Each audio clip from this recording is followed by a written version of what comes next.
Гостин во Република ТВ е доктор Сашо Стефановски, директор на Фондот за здравствено осигурување. Добар ден, доктор Стефановски. Добар ден и најнапред поздрав до сите оние што ќе не гледаат. Запознаени ли се македонските осигуреници со своите права кои се во надлежност на Фондот за здравствено осигурување? Една од нашите стратешки цели и еден од нашите приоритети е да што повеќе граѓани ги осознаат правата кои што ги дава Фондот за здравствено осигурување, затоа што Фондот за здравствено осигурување како финансиска институција има обврска да ги обезбеди здравствените услуги за македонските осигуреници. Во таа насока, ние како менеджмент на Фондот за здравствено осигурување ги користиме сите алатки кои што стојат на располагање и тоа транспарентноста е една од основните предуслови кое што треба да е високо на нашите приоритети за да граѓаните ги осознаат правата директно од Фондот за здравствено осигурување. Алатките кои што ни стојат на располагање ние ги користиме максимално, а тоа се нашата веб страница, пресконференциите, споделувањето на новините преку нашите договорни субјекти, тоа се матичните лекари, матичните стоматолози, матичните гинеколози, сите доктори кои што работат во здравствениот систем, печатење и делење на промотивни флаери и брошури. Од поново време преку одреден проект кој што го имплементираме во Фондот за здравство и користиме и SMS пораките и директните телефонски јавувања, како и телефонските јавувања, ги споменав и електронската пошта, и користиме и социјалните мрежи за да ги споделиме нашите нови проекти и да им укажеме на граѓаните кои се права може да ги остварат во здравствениот систем. Значи да сумирам, како Фонд за здравствено осигурување ги користиме сите современи алатки за комуникација со јавноста, за што поголем број на осигуреници ги дознаат нивните права и да може да ги ползуваат во системот на здравствена заштита. Секој онај кој што ќе нотира одреден проблем или доколку некое право му биде оневозможено, исто така ја има на располагање и бесплатната телефонска линија, која што е објавена на нашата веб страна и на која што може да пријави. Значи, постојат мал милион на начини кои што ги користиме да ги комуницираме нашите осигуреници и да им дадеме дознаење кои се нивните права и какви права треба да добијат во здравствениот систем. Фондот славеше во ноември минатата година 15 години од постоењето. Буџетот на фондот за 2016 е историски најголем досега. На што ќе се потрошат најголем дел од парите, од средствата? Минатата година, како што кажавте, во ноември месец ја прославивме 15-та година од формирањето на Фондот за здравствено осигурување. Фондот за здравствено осигурување е формиран во 2000-та година. Тоа е доволно долг период за да може да се направи една ретроспектива и да се извлечат заклучоци каде бил фондот во системот во Република Македонија во периодот на неговото формирање, каде е сега после 15 години. Може со задоволство да констатираме дека буџетот на Фондот за здравствено осигурување е дуплиран во споредба со годината кога е формиран. Буџетот за 2016 година е на историски највисоко ниво и изнесува 25 милиарди и 600 милиони, околу 600 милиони денари, што пак е повеќе за отприлика милиарда и 400 милиони денари за разлика од буџетот во 2015 година. Тоа значи дека многу повеќе средства се расположливи за здравствениот систем и значи дека многу повеќе средства ќе бидат инвестирани во подобрување на услугите кои што ги добиваат македонските осигуреници во здравствениот систем. Согласно закон, Фондот за здравствено осигурување е стратешки купувач на услуги од здравствените установи и затоа ние низ еден транспарентен процес на преговори, но од оваа година и со еден нов проект кој што го введовме, а тоа е директна посета на здравствените установи, директно на терен договарање на буџетот, може да кажеме дека најголем дел од средствата, најголем дел од зголемувањето на буџетот за разлика од 2015 година ќе биде инвестиран во јавните здравствени установи и тоа во имплементација на нови методи, во усовршување на постоечките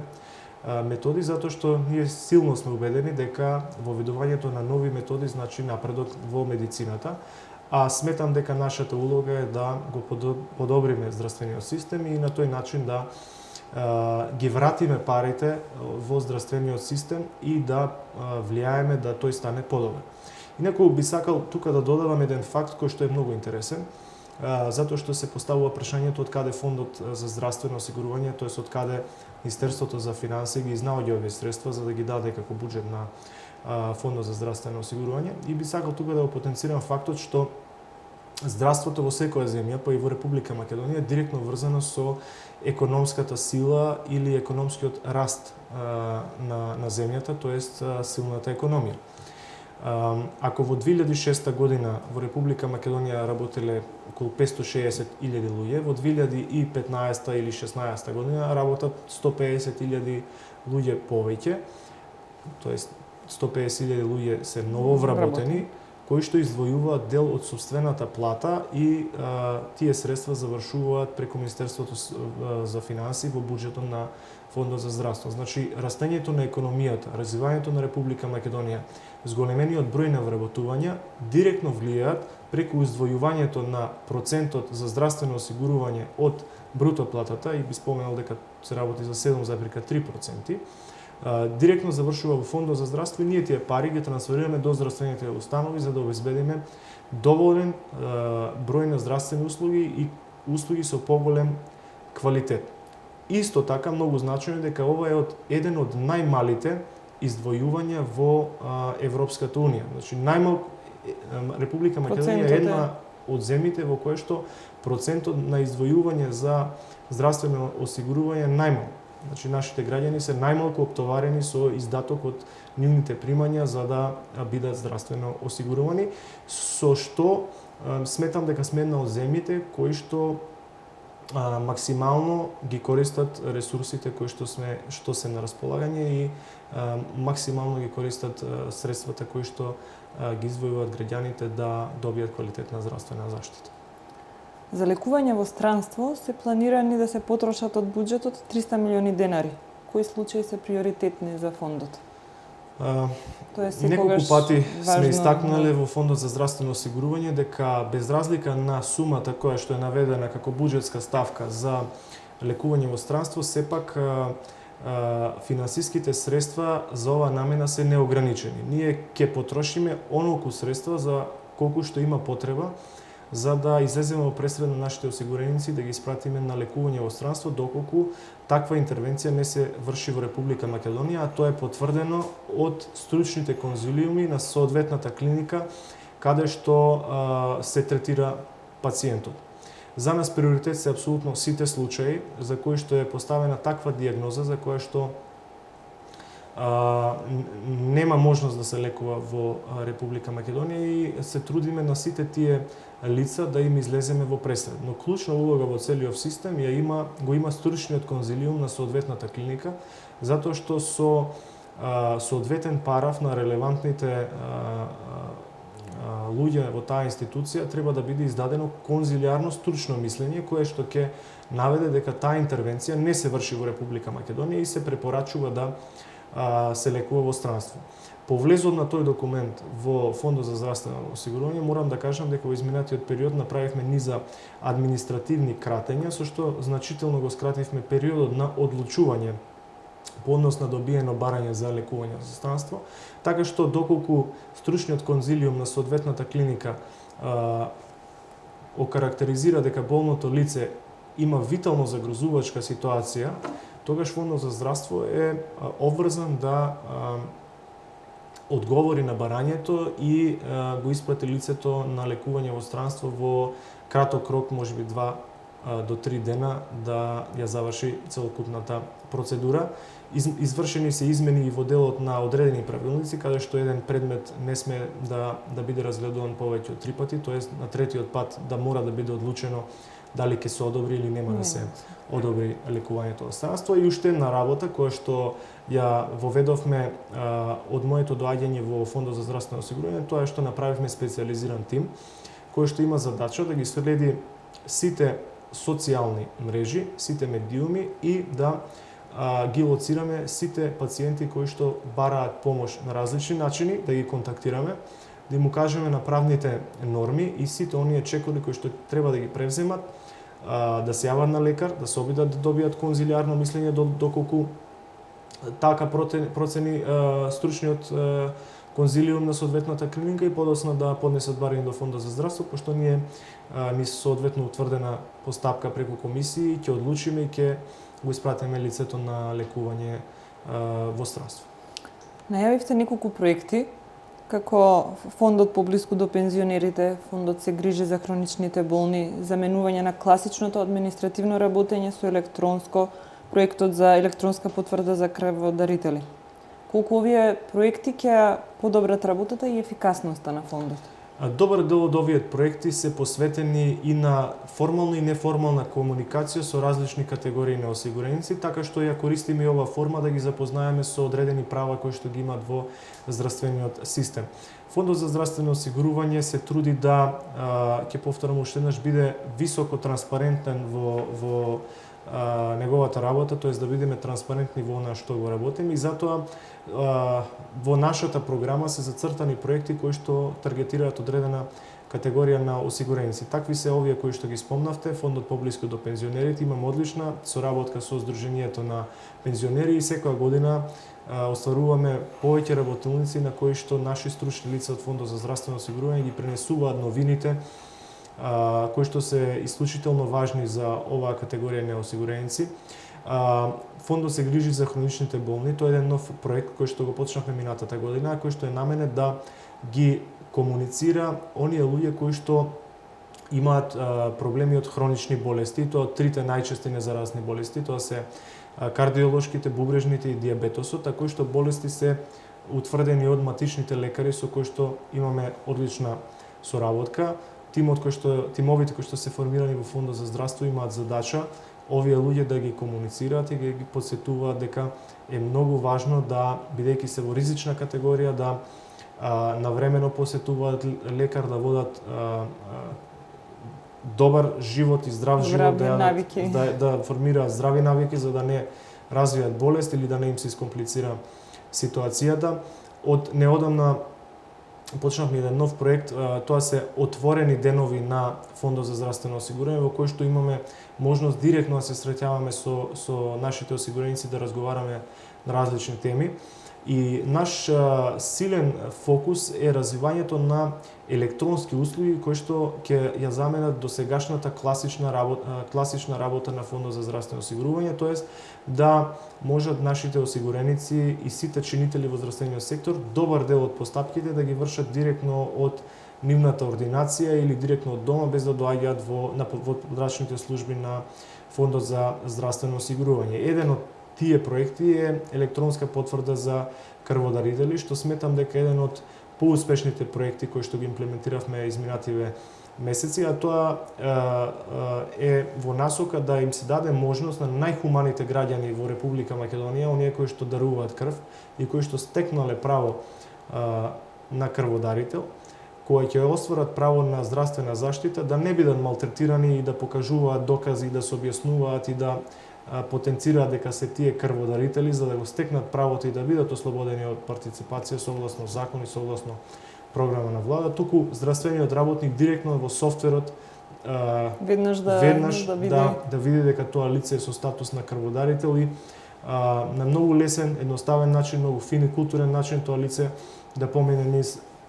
здравствените процедури. Ова беше еден проект кој што го имплементиравме во соработка со Институтот за трансфузиона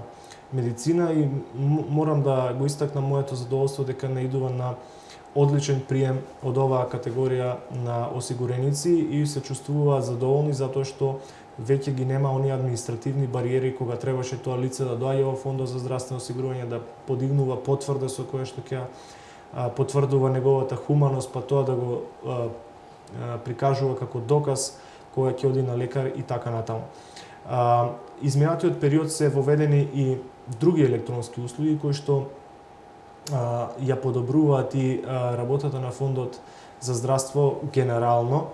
Во наредниот период подготвуваме и уште еден сет на такви нови мерки кои што соодветно ќе ги презентираме во јавноста, се со единствена цел што помалку да се губи време на нашите осигуреници во административните процедури поврзани со здравствената заштита. Читавме денеска дека Хрватска го воведува проектот за инвитро и за трето дете. Најголем дел од средствата од буџетот на фондот се планирани за инвитро постапката. Каков е интересот? Морам да кажам дека визионерски беше потегот на владата на Република Македонија уште во 2008 година да даде право на луѓето кои што имаат проблем да зачнат плод или да добијат принос во семејството по природен пат, да го на некој начин субвенционира или да го покрива трошокот за вештачко оплодување. Свесни сме дека доста двојки имаат проблеми да зачнат по природен пат и од таа причина сметам дека ова е еден од поважните проекти кои што сме го реализирали изминатиот период, да дадеме можност да Фондот за здравствено осигурување ги покрива трошоците поврзани со инвитро постапката. Од 2008 година е во сила ова мерка, но минатата година, 2015 година, владата на Република Македонија даде поддршка преку собранието се изгласа измена на законот со кој што се практично укина плаќањето на партиципација на осигуреничките кои што ќе добијат право на инвитро, тоест трошокот преминува на Фондот за здравствено осигурување, кој што не беше мал досега, околу 6000 денари согласно закон беше партиципацијата. Од средината на ноември месец веќе партиципацијата ја презема и ја плаќа Фондот за здравствено осигурување и заедно со сумата која што беше досега покривана за инвитро постапката околу 74.000 денари, заедно со партиципацијата околу 80.000 денари, пакетот на инвитро постапката комплетно ја покрива Фондот за здравствено осигурување, што сметам дека ќе биде огромно олеснување за луѓето кои што ќе аплицираат за инвитро, а исто така дадовме можност за инвитро постапка и за трето и за четврто дете. А логиката за оваа мерка ја наоѓаме во тоа што доста жени кои што имале едно или две деца, после медицински проблем и отстранување на дел од органите кои што се репродуктивните органи кои што се значени за добивање на принуда, не може да забременат по природен пат, освен по вештачки пати. Од тие причини, од тој аспект, сметам дека е значајна оваа мерка за нив да се даде можност и за инвитро постапка до 3 неуспешни обиди за трето и четврто дете, со што доаѓаме до еден сет во кој што нема партиципација за остварување на оваа постапка, имаме дозволено инвитро за прво, второ, трето и четврто дете до 3 неуспешни обиди во една од 9 институции со кои што Фондот за здравствено осигурување има склучен договор и каде што нашите осигуренички ги вршат постапките. Но ние секогаш инсистираме да што повеќе запознаваме јавноста со светските трендови во делот на инвитро постапките, па и ова прилика јас ќе ја искористам да апелирам сите оние кои што имаат проблем да зачнат по природен пат, да не чекат да дојдат до поодминати години, затоа што процентот на успешност на инвитро постапката опаѓа како што поминуваат и годините. Светските трендови покажуваат дека до 35 години се доста високи процентите на успешност на инвитро постапката. Рак рана од секогаш било исплатата на боледувањето, посебно породилното. Доцни ли денес породилното и воопшто сето друго болничко лекување кое го исплаќа фондот? Знаете што,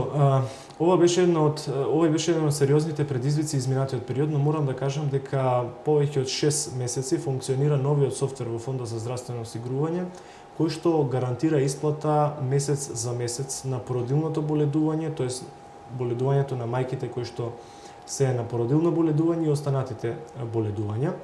Нема никакво доцнење, Фондот за здравствено осигурување исплаќа месец за месец, тоест месецот кога жената или болниот што е на боледување би земал плата доколку би работел, во истиот месец ги добива тие средства и преку Фондот за здравствено осигурување. Ние комплетно дигитализиравме постапката во тој дел, значи нема никакво мешање на човечки фактор во делот на генерирање на софтверот. Поврзани сме со управата за јавни приходи,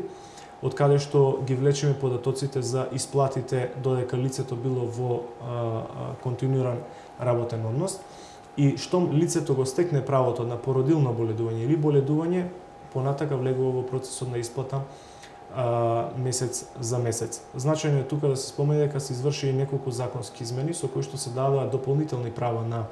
работничките кои што се на породилно боледување и останатите што се на боледување, тоа е дека доколку одредена жена е вработена во одредена компанија со договор на дело, па замине на трудничко боледување, доколку во меѓувреме истече договорот за работа, Фондот за здравствено осигурување го покрива финансискиот трошок за породилното боледување до истекот на породилното боледување, имаме континуитет. На жените немаат потреба веќе да се плашат што ќе се случи со нив доколку се на породилно боледување, им истекува временото вработување. Исто така воведовме една измена со која што исплатата на породилното боледување или боледувањето не е врзана со исплатата на придонесите на вработените во таа фирма во која што работела осигуреничката или осигуреникот. Значи, автоматски го даваме тоа право, што ме добиено правото за време траењето, Фондот за здравствено осигурување го почитува. Морам да кажам дека исплатите се со многу високи проценти, околу 98-99% се исплаќаат месец за месец. Останатите процент до 2 се оние нови случаи кои што се стекнуваат со породилно барање со основ за породилно боледување и други боледувања, додека не се калкулираат почетните сати помеѓу управата за јавни приходи и компанијата од која што работела и веднаш влегува во процес на редовна исплата од тој момент. Значено е дека системот нуди и таква можност да кога работодавецот ќе пополни барањето за породилно боледување, доколку не е пополнето согласно стандардите и образците, системот автоматски генерира нотификација и укажува на работодавецот кои се пропустите во пополнување на барањето и веднаш може да се отклонува, така што нема никаков застој во остварување на ова право. Да подсетам, овие процеси во минатото биле врзани со човечки фактор, се губело време праќање и испраќање да се чекаше по 5 месеци исплатата. На различни фактори, можеби на неажурност на институцијата, сега комплетно го наменуваме тој процес, комплетно го дигитализираме, го автоматизираме, нема никакво влијание човечкиот фактор и можам да кажам дека ова е еден од проектите кои што на оние жени кои што се на породилно отсуство и на оние луѓе кои што се болни имаат потреба од боледување, во голема мерка им го олесни функционирањето и животот. Новина ли е одредување болничко лекување за мајки за деца до 3 години? Морам да кажам дека една од нашите политики е да ја зацврстуваме улогата на мајката во здравствениот систем, тоест да даваме права, поголеми права за грижа за сопственото дете. Секоја мајка на дете до 3 години, доколку во периодот од раѓањето до 3 години има одреден здравствен проблем детето, мајката може да користи боледување на име на детето, тоест на потреба на детето. Тоа може да биде потврдено само од педијатар и по автоматизам Фондот за здравствено осигурување на поднесено барање го отвора боледувањето и исплаќа без проблем. Во овој период беше зголемена и капитацијата на матичните стоматолози и матичните лекари. Кажете ни нешто повеќе за тоа? Фондот за здравствено осигурување има склучено договори за соработка со 3237 субјект. Ова е голема бројка во која што влегуваат матичните стоматолози, матичните лекари, матичните гинеколози, јавните здравствени установи, приватните здравствени установи. Нашата улога во системот е да се грижиме подеднакво за сите нив и да изнаоѓаме можности да ја унапредуваме работата на сите овие субјекти, без разлика на кое ниво на здравствена заштита припаѓаат. Исто така, наша стратешка цел е вложување во примарното здравство. Тоа е оној дел каде што спаѓаат матичните лекари, стоматолози и гинеколози, затоа што сметаме дека тие се влезната порта, капијата на пациентот во здравствениот систем и сметаме дека позицијата на матичните лекари треба да биде доволно добро вреднувана, за да се овозможи тие соодветно внимание да посветат на пациентите. Со низа административни кратења во процедурите олеснивме нивната работа. дел од процесите комплетно ги електронизиравме, ги дигитализиравме, ги поврзавме со софтверот на Фондот за здравство, со лабораториите и така натаму. И дојде време во вториот дел на годината да се насочиме кон давање на нови можности или создавање услови да ја зголемиме капитацијата кај матичните лекари и стоматолози, бидејќи начинот на нивното финансирање е по основ на капитација или, да бидам попрецизен, по човек или колку пациенти ќе има. Фондот има утврдено цена која што како месечен надоместок ја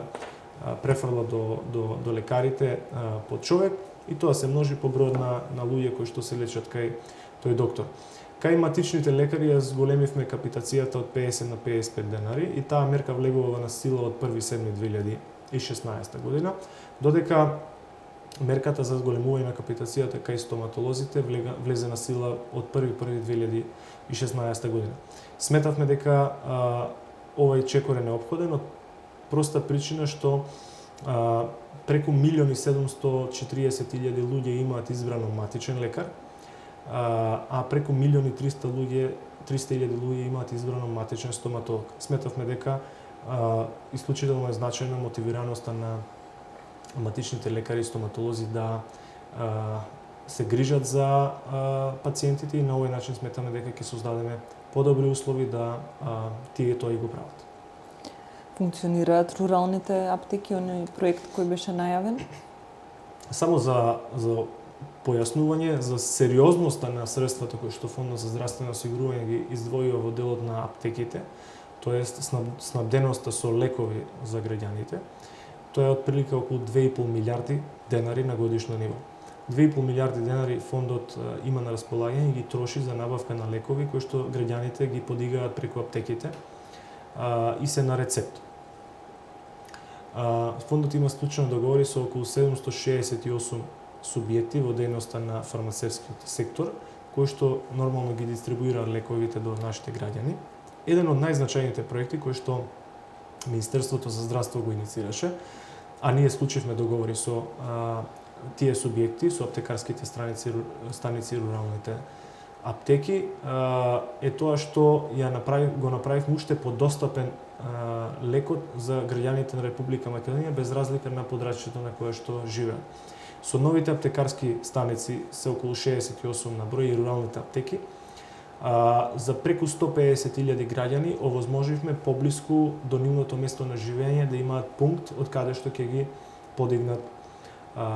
лековите. Овој проект е логична последица на проектот на Министерството за здравство, тој е рурален доктор, затоа што Министерството за здравство преку нивните мерки и активности ја направи подостапна здравствената заштита за лицата од руралните региони, така што аптекарските станици и руралните аптеки практично го следат руралниот доктор и се поблиску и лековите се поблиску до граѓаните кои што живеат во руралните средини. Благодарам на гостувањето, доктор Стефановски. Благодарам. Ви поздравам гледачите уште веднаш.